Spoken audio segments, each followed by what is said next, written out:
Producer Dana Brunetti is speaking out against Alec Baldwin's shocking claim printed in his new memoir titled Nevertheless. According to the 59-year-old actor, he did not know that actress Nikki Reed was underage when they filmed a racing movie together in 2006 titled Minnie's First Time. The film depicts the now 28-year-old star playing a high school call girl who develops a love affair with a client, her stepfather, played by Baldwin. I was 47, and it never occurred to me to ask how old Nikki Reed was, wrote Baldwin in his book.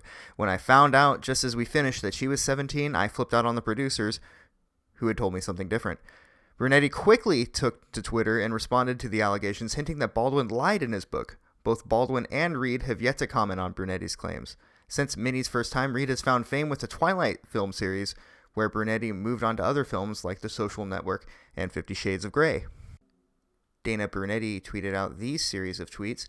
My first indie film was Minnie's, starring Alec Baldwin, who knew that Nikki Reed was 16, not 17, and he didn't mind. In fact, Nikki Reed was one of 4 actresses Alec Baldwin had approved of, and her being only one of those 4 repped by his own agency, CAA. The only time Alec Baldwin ever yelled at me was on the phone, and it was about one of the producers who worked with the financier. The film's director, Nick Guth, said, "We liked the idea because it meant that we wouldn't be pressured into shooting scenes with nudity," which was the real issue with the subject matter and rather the unusual cast of character we were dealing with. But to Alec Baldwin's benefit, he has been impersonating Trump a lot, so maybe there was a bit of method acting when writing his book. Well, actually, a bit of an aside here, he's writing a book in his Trump impersonation. He's doing an audiobook as Trump, and he's doing a whole parody book. It's actually... I just wish he would stop. His Trump is god-awful. But we'll continue here. And I have just received 3 other messages from crew and other producers saying that he knew how old Nikki Reed was during filming. If Alec Baldwin simply said in his book he didn't know her age, I would just let it go. However, to say that when he found out after filming he yelled at the producers, I being one of them, makes it out to seem we did wrong. So to summarize, Alec Baldwin knew Nikki Reed was 16, not 17, and he didn't find out after filming, he knew beforehand. And also, he did not yell at us. Unless Alec Baldwin saw Kevin Spacey at some event and yelled at him, though that would be wrong too, because again, Alec knew.